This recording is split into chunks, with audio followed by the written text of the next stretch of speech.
Okay, here it is. Chapter 1. For the few people watching, you should watch the previous video first to get an idea of the background to the beginning of the story, but other than that, let's jump into it. When the demigods came into existence, they were able to usher in thousands of years of relative peace as the races of the world were able to tame themselves and grow to their potential. As established, there was a tower that was incredibly high, and thus noticeable from miles around, making it a very good landmark. So unsurprisingly, it was used as a trade route, and over time around the tower grew a large city at the head of a rich and powerful kingdom. This is where we meet our first character, Rhesus Pertinax, the princess of said kingdom. She was your typical princess, being young, beautiful, spoilt, and absolutely tired of these damn suitors who keep entering her father's palace to try propose to her. It was just another day for her, standing at the royal court, politely declining the offers of marriage from the conga line of men wanting to try their non-existent chances. Luckily for her, or rather unlucky in this case, her boredom of the whole situation ceased when the far-end palace wall was blown open to have 4 demigods enter and a small army storm in, grab Rhesus, suck a blue light out of her, and then rudely drop her to the floor. You may be wondering what these demigods were doing. Well, some other lesser demigods were already in the palace court wondering the same thing, and so they demanded answers to the reasoning of such an unprecedented event. The 4 demigods were technology, war, desire, and leading them was order.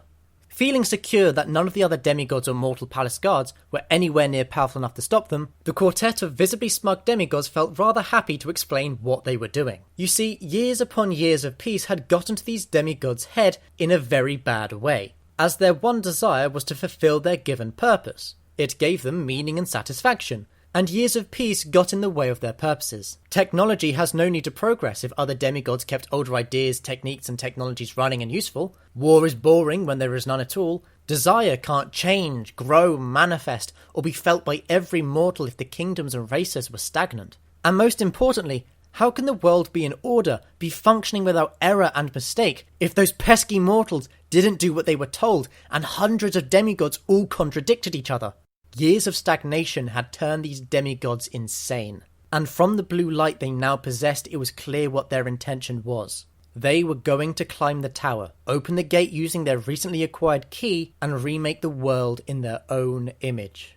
Destroy this world for their new one. Obviously, the mortals looked to the still sane demigod to put a stop to this outrageous idea, but none of them lifted a finger. What use was the demigod of childbirth against the embodiment of war itself? And so, the 4 insane demigods and their army left the palace to begin climbing the tower. The courtroom, clearly bummed out over the prospects of the world ending, quickly dispersed to go home and hug their families for one last time. Remaining in the palace court was a king crying over possibly losing his kingdom, a few demigods having depression for the first time as they started to question their mortality with the ending of the current world, and a somewhat dazed Rhesus sitting on the floor in the middle of the room. Her daze quickly disappeared once she realised what happened, and she was a little angry. So, she stood up, walked to her father, and politely asked, "Father, will he be sending an army to stop them?" "Stop them? What's the point?" To which Rhesus responded by dropping the polite act and screaming at the top of her lungs in a fit of rage, "They took my soul!" This clear lack of priorities stunned the king and a few demigods. Knowing that her father wouldn't do anything, she turned to the demigods. If her father wasn't going to help, she was definitely going to get her soul back herself, and she was going to get powerful help one way or another. Unfortunately, none of the demigods could help her. None of them had any real power that could begin to rival any one of the 4 demigods on a bad day, but they were able to explain one thing to Rhesus. The blue light they took from her was a key required to open the God Gate. It was indeed a small part of her soul, and that it had been passed down through her royal family for generations. However, upon hearing this, Rhesus only got angrier as she never agreed to be the bearer of such a powerful item and responsibility. And more importantly, she was still missing a part of her soul. When trying to reason with the demigods, she asked if any demigods could help, to which she was told no.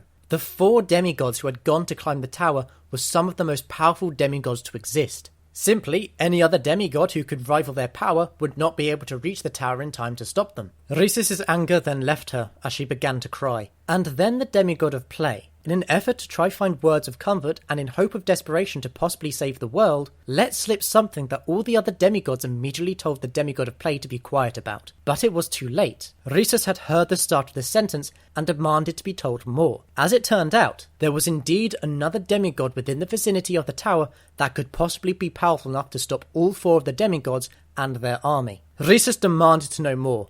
Who was this demigod? What did they represent and where to find them? And so she was told the story of the Nameless One. Long, long ago, when the demigods had only just begun their work, many of the demigods were concerned as the god who made this demigod didn't have the best track record, as she made many things that people would consider to be bad and evil, as in she created monsters that killed mercilessly, and she made the demigod of evil. And quickly this new demigod was trouble, laying waste to cities, great civilizations, and leaving a trail of destruction and terror behind. This was because their name and what they represented was powerful, unpredictable, and made worse by the fact that due to the nature of their name, the demigod was able to grow power far more easily than any other demigod could. After a short while, this demigod was pretty much considered a demon, and every demigod ranging from those from war to peace, love to evil, men to orcs, and every army in the world all came together to stop this one demon in a battle known as the Great War on the Ground. Thing is, you can't kill a demigod. If only things were so easy. Instead, the demigods pulled a trick. In the fight, they were able to get the demigod to forcefully forget its own name, meaning it could no longer use its power to any major degree, as it no longer knew what gave its power. And before the demon could ask, it was quickly locked away deep under the Tower Palace, and the world made an effort to forget the demon existed. But now Rhesus knew of its existence and with determination to get her soul back, marched off to the palace dungeons, with none of the demigods attempting to stop her, yet following closely behind. After travelling down the deepest, darkest part of the dungeon with no light and air so stale it would offend the least uptight of us, but Rhesus was not in the mood to care, she and her following demigods came across a door so forgotten it wasn't even guarded. On the other side of the door was access to an almost empty cell and a demon.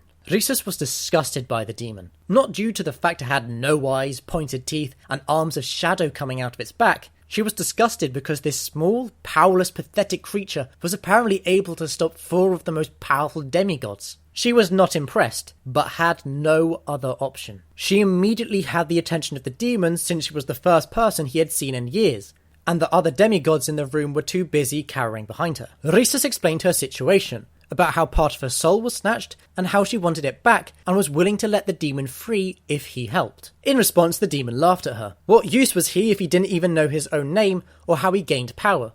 He did have a point. I mean, how could he stop the other demigods if he couldn't say his name? Rhesus tried to reason that he didn't need to know his name to be powerful, as actions gave demigods power as well. Again, the demon laughed, since why should he fight if he had no reason to? All he knew was the darkness of his cell. But his laughter was cut short when Rhesus said, "If you get my soul back by defeating the 4 demigods and their army with the power you gain just with your actions, I promise to tell you your name." The demon jumped up in surprise. The demigods shook with fear, and Rhesus smirked because she lied. She didn't know the demon's name. She knew the demigods would never tell her anyway. She just needed the metaphorical carrot on a stick, and it worked. She could tell. The demon was smiling like a kid hyper on sweets. It very much disgusted her seeing all those pointed teeth. But now she had what she needed, a person strong enough to get her soul back. A short while later, Rhesus and her new demon companion were in the palace court getting ready to leave, with everyone keeping distance from the demon. But he didn't care. He still had his childish grin on his face for the prospects of finally being free after doing what he saw as beating up a few people and walking up a few stairs. At this time, Rhesus was being gifted small powerful items and treasures by the lesser demigods to aid her with the challenges of the tower. These were a golden mirror, an arm bracelet of silver, a piece of cloth, a ring of combined jewels, a weightless quill, and a bottle and bag of infinite bread and water. Not once did Rhesus say thank you. Not once did she respond to when the demigods asked if she would really give the demon his real name back. She was just too stubborn to care and was busy thinking about how she would stick it to the rogue demigods once she got her missing soul part back. And with the preparations over, Rhesus grabbed the demon by his non-shadow wrist and stormed off to the tower. She didn't even notice the demigod's servants and her own father waving goodbye and wishing luck with the small hope that the world might be saved. The entrance to the tower at the city centre was in a mess, since an army did just crash through it an hour and a bit beforehand, and now Rhesus and the demon stood in front of the gate. The demon was visibly puzzled, since for the entire brief time he had known Rhesus, she had been an unstoppable machine determined to get things done, and now she was just standing right outside the task at hand.